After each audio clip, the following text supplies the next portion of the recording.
നമസ്കാരം പ്രിയപ്പെട്ട പ്രേക്ഷകരെ, ദിനപത്ര വായനയിലേക്ക് ഏവർക്കും സ്വാഗതം. ഇന്ന് മാർച്ച് 23 ഞായർ. ഇന്ന് ലോക കാലാവസ്ഥാ ദിനം. കാലാവസ്ഥാ വ്യതിയാനത്തിൻ്റെ കാലച്ച നാം കേട്ടു തുടങ്ങി. അത്രയേറെ പ്രകൃതി ദുരന്തങ്ങൾക്കാണ് ഓരോ വർഷവും സാക്ഷ്യം വഹിച്ചുകൊണ്ടിരിക്കുന്നത്. ലോക്സഭാ മണ്ഡല പുനർനിർണയം 25 വർഷത്തേക്ക് കൂടി നീട്ടിവെക്കണമെന്ന് തമിഴ്നാട് മുഖ്യമന്ത്രി കെ സ്റ്റാലിൻ്റെ നേതൃത്വത്തിൽ 6 സംസ്ഥാനങ്ങളിലെ രാഷ്ട്രീയ നേതാക്കൾ പ്രമേയം പാസാക്കി. ഇന്ത്യ മുന്നണിയിലെ കോൺഗ്രസ് ഉൾപ്പെടെ പല കക്ഷികളും പങ്കെടുത്ത യോഗത്തിൽ നിന്ന് തൃണമൂൽ കോൺഗ്രസ് വിട്ടുനിന്നു. ഡൽഹി ഹൈക്കോടതി ജഡ്ജി യശ്വന്ത് വർമ്മയുടെ വസതിയോട് ചേർന്നുള്ള സ്റ്റോർ റൂമിൽ നിന്ന് നോട്ടുകെട്ടുകൾ കണ്ടെത്തിയ സംഭവം ചുമതല ഹൈക്കോടതി ജഡ്ജിമാരുടെ 3 അംഗ സമിതിക്ക്.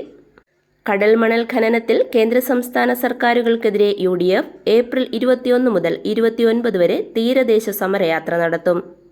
5 ആഴ്ചത്തെ ഇടവേളയ്ക്ക് ശേഷം ഫ്രാൻസിസ് മാർപ്പാപ്പ ഇന്ന് ആശുപത്രി വിടും.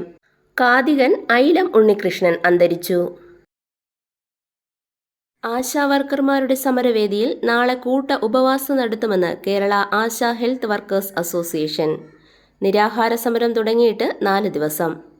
വന്യമൃഗങ്ങൾ ജനവാസ മേഖലകളിൽ ഇറങ്ങുന്നത് തടയുന്നതിനായി നിർമ്മിക്കുന്ന സൗരോർജ്ജ വേലികൾ, കിടങ്ങുകൾ, ബെൽറ്റ് പ്ലാന്റേഷൻ മുതലായവയുടെ നിർമ്മാണത്തിലും പരിപാലനത്തിലും തൊഴിലുറപ്പ് സംഘടനകളുടെ പങ്കാളിത്തം പരമാവധി ഉറപ്പാക്കാൻ വനം വകുപ്പ് തീരുമാനിച്ചു. സംശയമുനയിൽ ശിശുക്ഷേമ സമിതി.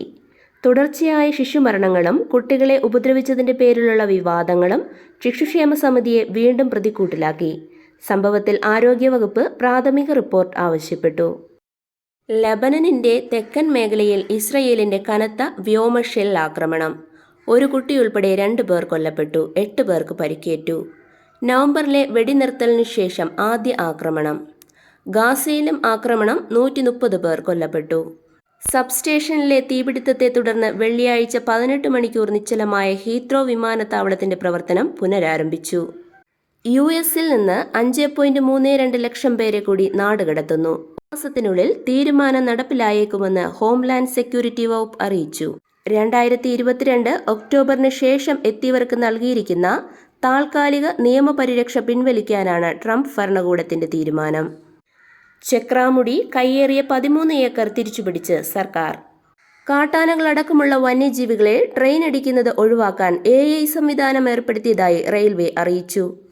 വനത്തിലൂടെയും വനത്തിന് സമീപത്തുകൂടിയുമുള്ള റെയിൽവേ ലൈനുകളിൽ ഇതിനുള്ള സെൻസറുകൾ വയ്ക്കും.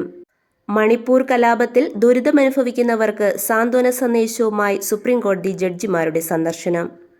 ഭരണഘടന ഉറപ്പാക്കുന്ന നീതി മണിപ്പൂരി ജനതയ്ക്ക് ലഭിക്കുമെന്ന് ജസ്റ്റിസ് BR ഗവായ്. നടൻ മോഹൻലാൽ ബ്രാൻഡ് അംബാസിഡറായി ലഹരിവിരുദ്ധ ഹ്രസ്വചിത്രം വഴി ലഹരിവിരുദ്ധ ക്യാമ്പയിൻ ശക്തമാക്കി പോലീസ്. ക്രമസമാധാന ചുമതലയുള്ള ADGP മനോജ് എബ്രഹാമിന്റെ നേതൃത്വത്തിൽ കേരള പോലീസാണ് ഹ്രസ്വചിത്രം തയ്യാറാക്കിയത്. വിദ്യാഭ്യാസം. ഫിഷറീസ് സർവകലാശാലയിൽ ഉപരിപഠനം അപേക്ഷ 21 വരെ. ഈ വർഷം 8ാം ക്ലാസ്സിൽ കുറഞ്ഞ മാർക്ക് സമ്പ്രദായം നടപ്പിലാക്കുന്നതിന്റെ ഭാഗമായി പൊതുപരീക്ഷയിൽ 30% മാർക്ക് നേടാനാകാത്തവർക്കായി ഏപ്രിൽ അവസാന വാരം പരീക്ഷ. സംസ്ഥാനത്തെ 9ാം ക്ലാസ് വിദ്യാർത്ഥികൾക്ക് പരീക്ഷ കഴിയുന്നതിനൊപ്പം തന്നെ 10ാം ക്ലാസ് പാഠപുസ്തകങ്ങൾ വിതരണം ചെയ്യും. 10ാം ക്ലാസ്സിലെ പരിഷ്കരിച്ച പാഠപുസ്തകങ്ങളുടെ പ്രകാശനവും വിതരണ ഉദ്ഘാടനവും 25-ന് മുഖ്യമന്ത്രി പിണറായി വിജയൻ നിർവഹിക്കും. ഹയർ സെക്കൻഡറി പൊതുപരീക്ഷാ ചോദ്യപേപ്പറുകളിലെ അക്ഷരത്തെറ്റുകൾക്ക് പിന്നാലെ SSLC പരീക്ഷയിലും ഗുരുതര പിഴവ്. ഹിന്ദി സാഹിത്യകാരൻ വിനോദ് കുമാർ ശുക്ലയ്ക്ക് ജ്ഞാനപീഠ പുരസ്കാരം. കേറ്ററ്റ് പാസ്സാവാത്തവർക്ക് തൽക്കാലം ജോലി നഷ്ടമാവില്ല. ഇളവ് തുടരുക 2012 ജൂൺ മുതൽ 2019-20 വരെ നിയമിതരായവർക്ക്. ഷാബാസ് ഷെരീഫ് വധക്കേസ് മുഖ്യപ്രതിക്ക് 13 വർഷവും 9 മാസവും കഠിന തടവ്. BJP സംസ്ഥാന പ്രസിഡന്റ് ആരാകും എന്നതിന്റെ ദേശീയ നേതൃത്വത്തിന്റെ തീരുമാനം ഇന്നറിയാം. ഇന്ത്യയിലും വിദേശത്തുമുള്ള ഓൺലൈൻ ഗെയിമിംഗ് കമ്പനികൾക്കെതിരെ കർശന നടപടി. 700-ൽ പരം കമ്പനികൾ DGGAയുടെ നിരീക്ഷണത്തിലായിരുന്നു. 357 സൈറ്റുകൾ, അവയിലേക്കുള്ള ഓൺലൈൻ ലിങ്കുകളും ബ്ലോക്ക് ചെയ്തു. 2000-ൽ പരം ബാങ്ക് അക്കൗണ്ടുകൾ മരവിപ്പിച്ച് 4 കോടിയോളം രൂപ പിടിച്ചെടുക്കുകയും ചെയ്തു. കായികം. IPL ഉദ്ഘാടന മത്സരത്തിൽ കൊൽക്കത്തയ്ക്കെതിരെ ബംഗളൂരു 7 വിക്കറ്റിന് വിജയിച്ചു. ഇന്ന് രാത്രി 7:30-ന് ചെന്നൈ സൂപ്പർ കിങ്സ് മുംബൈ ഇന്ത്യൻസിനെ നേരിടും. അണ്ടർ 23 ദേശീയ ബാസ്കറ്റ്ബോൾ ചാമ്പ്യൻഷിപ്പ് വനിതാ വിഭാഗത്തിൽ കേരളം സെമിയിൽ. 2026 ലോകകപ്പ് ഫുട്ബോൾ യൂറോപ്യൻ യോഗ്യതാ റൗണ്ടിൽ ഇംഗ്ലണ്ടിന് വിജയത്തുടക്കം. ലോക ബോക്സിംഗിലെ എക്കാലത്തെയും ഇതിഹാസങ്ങളിലൊരാളായ US താരം ജോർജ് ഫോർമാൻ അന്തരിച്ചു. ഹെവി വെയ്റ്റ് കിരീടം ചൂടിയ ഏറ്റവും പ്രായമേറിയ താരമാണ് ജോർജ് ഫോർമാൻ. ഇതോടെ ഇന്നത്തെ ദിനപത്ര വായന സമാപിക്കുന്നു. നന്ദി, നമസ്കാരം.